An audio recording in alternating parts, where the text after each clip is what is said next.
The Wasteland, written by T.S. Eliot, was first published in 1922 in Criterion, a magazine. Across the poem's 5 sections, The Burial of the Dead, A Game of Chess, The Fire Sermon, Death by Water, and What the Thunder Said, Eliot presents a bleak picture of the landscape of the contemporary world and its history. The most important personage, as he puts it, is the old man with wrinkled dugs, Tiresias, a Greek character from mythology who's blind but can see into the future. Rather than a single dramatic monologue like the love song of J. Alfred Prufrock, woven throughout the wasteland is a rich array of voices. This includes numerous literary and cultural references from sources as diverse as Dante, Chaucer, Shakespeare, Blake, Conrad, ancient Sanskrit, and First World War trench slang. In addition, the poem contains a variety of musical references: Wagner, music hall, ragtime, and nursery rhyme. And these sit alongside the sounds of children sledging, horns and motor cars, pub chatter, and the rattle of bones. Eliot had the idea for the poem in 1914, but a breakdown brought on by his father's death in 1919 precipitated its completion, and it has largely been read as a comment on the bleakness of post-war European history. The pervasive metaphor of dryness is generally read as expressive of spiritual emptiness. The poem itself was heavily edited by Ezra Pound, another American expatriate poet living in London at this time.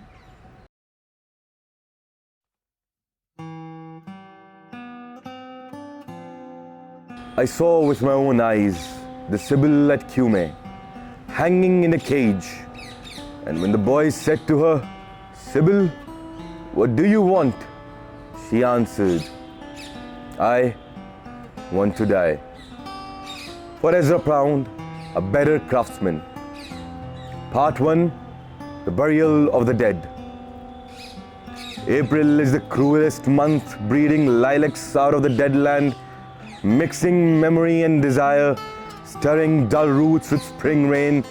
Winter kept us warm, covering earth in forgetful snow, feeding a little life with dry tubers. Summer surprised us, coming over the Starnberger Sea with a shower of rain. We stopped in the colonnade and went on in sunlight into the Hofgarten and drank coffee and talked for an hour. I am not Russian at all. I come from Lithuania. I am a real German. And when we were children, staying at the Archduke's, my cousins, he took me out on a sled and I was frightened. He said, "Marie, Marie, hold on tight." And down we went. In the mountains day you feel free, I read much of the night and go south in winter. What are the roots that clutch? What branches grow out of the stony rubbish? Son of man, you cannot say or guess, for you know only a heap of broken images where the sun beats, and the dead tree gives no shelter, the cricket no relief, and the dry stone no sound of water. Only there is shadow under this red rock. Come in under the shadow of the red rock, and I will show you something different from either your shadow at morning striding behind you or your shadow at evening rising to meet you. I will show you fear in a handful of dust. Fresh blows the wind to the homeland. My Irish child, where do you linger? You gave me hyacinths first a year ago. They called me the hyacinth girl. Yet when we come back, late from the hyacinth garden, your arms full and your hair wet, I could not speak. My eyes failed. I was neither living nor dead. I knew nothing. Looking into the heart of light, the silence. Empty and desolate is the sea. Madame Sosostris, famous clairvoyante, had a bad cold, nevertheless, is known to be the wisest woman in Europe. With a wicked pack of cards, "Here," she said, "is your card, the drowned Phoenician sailor. Those are pearls that were his eyes. Look, here is Belladonna, the lady of the rocks, the lady of situations. Here is the man with 3 staves, and here the wheel. And here is the one-eyed merchant, and this card. which is blank, is something he carries on his back, which I am forbidden to see. I do not find the hanged man, fear death by water. I see crowds of people walking round in a ring. Thank you. If you see dear Miss Acutone, tell her I bring the horoscope myself. One must be careful these days. Unreal city. Under the brown fog of a winter dawn, a crowd flowed over London Bridge, so many. I had not thought death had undone so many. Sighs, short and infrequent, were exhaled, and each man fixed his eyes before his feet, flowed up the hill and down King William Street, to where St. Mary Woolnoth kept the hours, with a dead sound on the final stroke of 9. There I saw one I knew and stopped him, crying, "Stetson, you were with me in the ships at Mile, that corpse you planted last year in your garden. Has it begun to sprout? Will it bloom this year? Or has a sudden frost disturbed its bed? Oh, keep the dog far hence, that is friend to men, or with his nails he'll dig it up again. You hypocrite reader, my equal, my brother."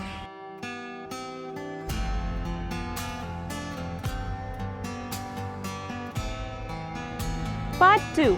A game of chess. The chair she sat in, like a burnished throne, glowed on the marble, where the glass held up by standards wrought with fruited vines, from which a golden cupidon peeped out. Another hid his eyes behind his wing. Doubled the flames of 7-branched candelabra, reflecting light upon the table as the glitter of her jewels rose to meet it. From satin cases poured in rich profusion, and vials of ivory and colored glass, unstoppered, lurked her strange synthetic perfumes. Unguent, powdered or liquid, troubled, confused, and drowned in the sense in odors, stirred by the air that freshened from the window, these ascended, enfattening the prolonged candle flames, flung their smoke into the lacaria, stirring the pattern on the coffered ceiling. Huge seawood fed with copper, burned green and orange, framed by the colored stone, in which sad light a carved dolphin swam. Above the antique mantel was displayed, as though a window gave upon the sylvan scene, the change of Philomel by the barbarous king, so rudely forced, yet there the nightingale filled all the desert with inviolable voice. And still she cried, and still the world pursues, jug jug to dirty ears. And the other whispered stumps of time were told upon the walls. Staring forms leaned out, leaning, hushing, the room enclosed. Footsteps shuffled on the stair.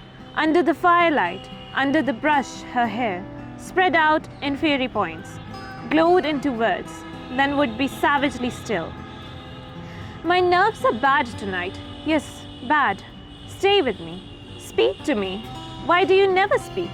Speak. What are you thinking of? What thinking? What? I never know what you're thinking. Think. I think we're in the rat's alley, where the dead men lost their bones. What is that noise? The wind under the door. What is that noise now? What is the wind doing? Nothing. Again, nothing. Do you know nothing? Do you see nothing? Do you remember nothing? I remember. Those are pearls that were his eyes. Are you alive or not? Is there nothing in your head? But oh, that Shakespearean rag. It's so elegant, so intelligent. What shall I do now? What shall I do? I shall rush out as I am and walk the street, with my hair down so. What shall we do tomorrow? What shall we ever do? The hot water at 10, and if it rains, a closed car at 4. And we shall play a game of chess, pressing lidless eyes and waiting for a knock upon the door. When Lil's husband got demobbed, I said, I didn't mince my words. I said to her myself, hurry up, please, it's time. Now Albert's coming back. Make yourself a bit smart. He'll want to know what you've done with that money he gave you. To get yourself some teeth. He did, I was there. You have them all out, Lil, and get a nice set. He said, I swear I can't bear to look at you. And no more can't I said. And think of poor Albert. He's been in the army 4 years. And he wants a good time. And if you don't give it to him, there's others will, I said. "Oh, is there?" she said. "Something of that," I said. "Then I'll know who to thank," she said, and gave me a straight look. "Hurry up, please, it's time. If you don't like it, you can get on with it," I said. "Others can pick and choose if you can't. But if Albert makes off, it won't be for lack of telling." "You ought to be ashamed," I said, "to look so antique. And her only 31.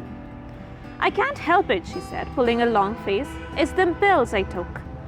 "To bring it off," she said. "She's had 5 already and nearly died of young George. The chemist said it would be all right, but I've never been the same." "You are a proper fool," I said. "Well, if Albert won't leave you alone, there it is," I said. "What you get married for if you don't want children?" "Hurry up, please, it's time." Well, that Sunday Albert was home. They had a hot gammon, and they asked me in to dinner to get the beauty of it hot. "Hurry up, please, it's time. Hurry up, please, it's time." Good night, Bill. Good night, Lou. Good night, May. Good night, Tata. Good night, good night. Good night, ladies. Good night, sweet ladies. Good night.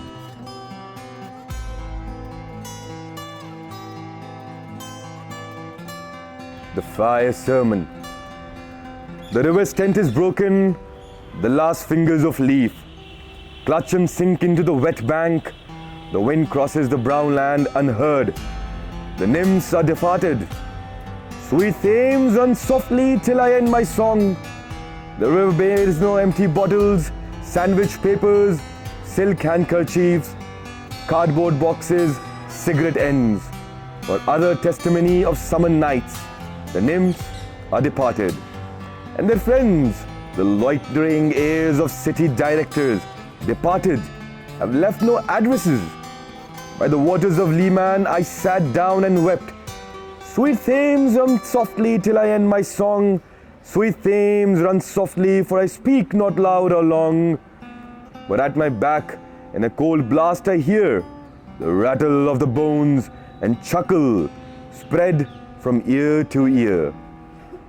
A rat crept softly through the vegetation, dragging its slimy belly on the bank, while I was fishing in the dull canal on a winter evening round behind the gas house, musing upon the king my brother's wreck, and the king my father's death before him. White bodies naked on the low damp ground, and bones cast in a little low dry garret, rattled by the rat's foot only, ear to ear. At my back from time to time I hear the sound of horns and motors which shall bring Sweeney to Mrs. Potter in the spring. Oh, the moon shone bright on Mrs. Potter, and on her daughter they washed their feet in soda water. And oh, those children's voices singing in the dome. Twit, twit, twit, jug, jug, jug, so rudely foes Terrio. Unreal city, under the brown fog of a winter noon. Mr. Eugenides, the Smyrna merchant, unshaven, with a pocket full of currants, CIF London, documents at sight, asked me in demotic French to luncheon at the Cannon Street Hotel, followed by a weekend at the Metropole, at the Violet Hour, when the eyes and back turn upward from the desk, when the human engine waits like a taxi, throbbing, waiting. I, Tiresias, though blind, throbbing between two lives. Old man with wrinkled female breasts can see at the violet hour the evening hour that strives homeward and brings the sailor home from sea. The typist, home at tea time, clears her breakfast, lights her stove, and lays out food in tins. Out of the window, perilously spread, her drying combinations touched by the sun's last rays. On the divan are piled stockings, slippers, camisoles, and stays. I, Tiresias, old man with wrinkled dugs, perceived the scene and foretold the rest. I too awaited the expected guest. He, the young man carbuncular, arrives, a small house agent's clerks with one bold stare, one of the law on whom assurance sits as a silk hat on Bradford millionaire. The time is now propitious, as he guesses. The meal is ended. She's bored and tired, endeavors to engage her in caresses, which still are unreproved, if undesired. Flushed and decided, he assaults at once. Exploring hands encounter no defense. His vanity requires no response and makes a welcome of indifference. And I, Tiresias, have forsuffered all enacted on the same divan or bed. I, who have sat by Thebes below the wall and walked among the lowest of the dead, bestows one final patronizing kiss and gropes his way, finding the stairs unlit. She turns and looks a moment in the glass, hardly aware of her departed lover. Her brain allows one half-formed thought to pass. Well, now that's done, and I'm glad it's over. When lovely woman stoops to folly and paces about her room again alone, she smooths her hair with automatic hand and puts a record on the gramophone. The music crept by me upon the waters, and along the Strand, up Queen Victoria Street.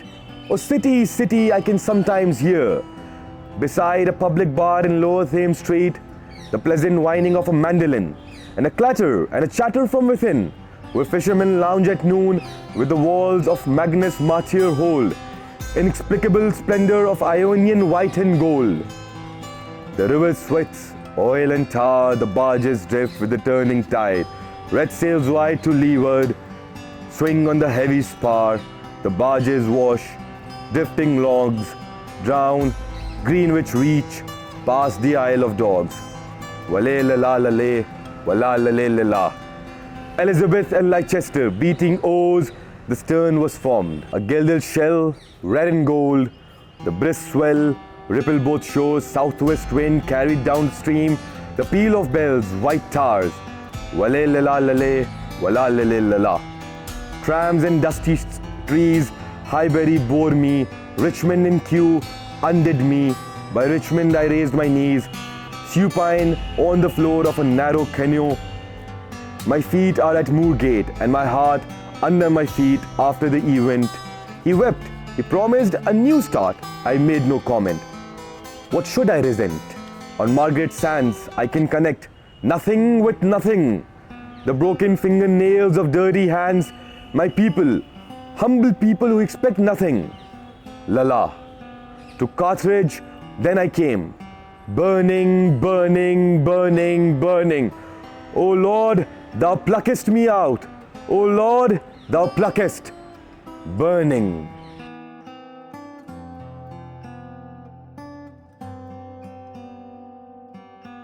Part 4. Death by Water. Phoebus the Phoenician, a fortnight dead, forgot the cry of gulls and the deep sea swell and the profit and loss. A current undersea picked his bones in whispers. As he rose and fell, he passed the stages of his age and youth, entering the whirlpool. Gentile or Jew, O you who turn the wheel and look to windward, consider Phoebus, who was once handsome and tall as you.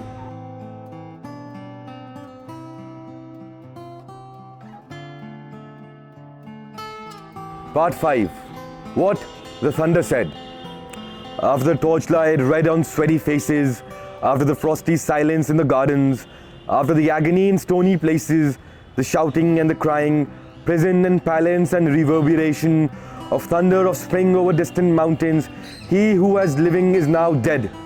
He who were living are now dying with a little patience. Here is no water but only rock, rock and no water and the sandy road.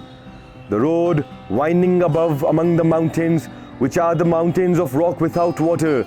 If there were water, we should stop and drink. Amongst the rock, one cannot stop or think. Sweat is dry and feet are in the sand. If there were only water amongst the rock, dead mountain, mouth of carious teeth that cannot spit. Here, one can neither stand nor lie nor sit.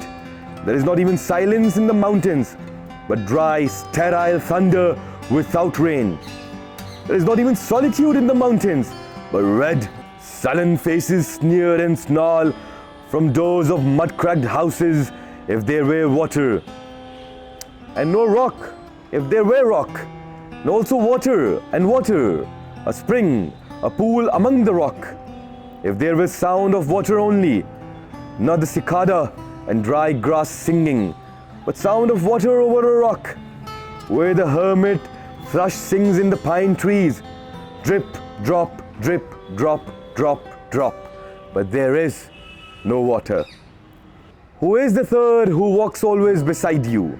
When I count, there are only you and I together. But when I look ahead up the white road, there is always another one walking beside you. Gliding, wrapped in a brown mantle, hooded. I do not know whether a man or a woman. But who is that on the other side of you? What is that sound high in the air? Murmur of maternal lamentation. Who are those hooded hordes swarming over endless plains, stumbling in cracked earth, winged by the flat horizon only? What is city over the mountains, cracks and reforms and bursts in the violet air? Falling towers, Jerusalem, Athens, Alexandria, Vienna, London. Unreal. A woman drew her long black hair out tight and fiddled whisper music on those strings, and bats with baby faces in the violet light whistled and beat their wings, and crawled head downward down a blackened wall, and upside down in air were towers, toiling reminiscent bells that kept the hours, and voices singing out of empty cisterns in exhausted wells. In this decayed hole among the mountains, in the faint moonlight, the grass is singing. Over the tumbled graves, about the chapel, there is the empty chapel, only the wind's home. It has no windows and the door swings. Dry bones can harm no one. Only a cock stood on the roof tree. Cocorico, cocorico. In a flash of lightning, then a damp gust bringing rain. Ganga was sunken and the limp leaves waited for rain while the black clouds gathered far distant over Himavant. The jungle crouched, humped in silence. Then spoke the thunder. Datta, what have we given? My friend, blood shaking my heart, the awful daring of a moment's surrender, which an age of prudence can never retract. By this and this only we have existed, which is not to be found in our obituaries, or in memories draped by the beneficent spider, or under seals broken by the lean solicitor in our empty rooms. Dayadvam, I have heard the key turn in the door once, and turn once only. We think of the key, each in his prison.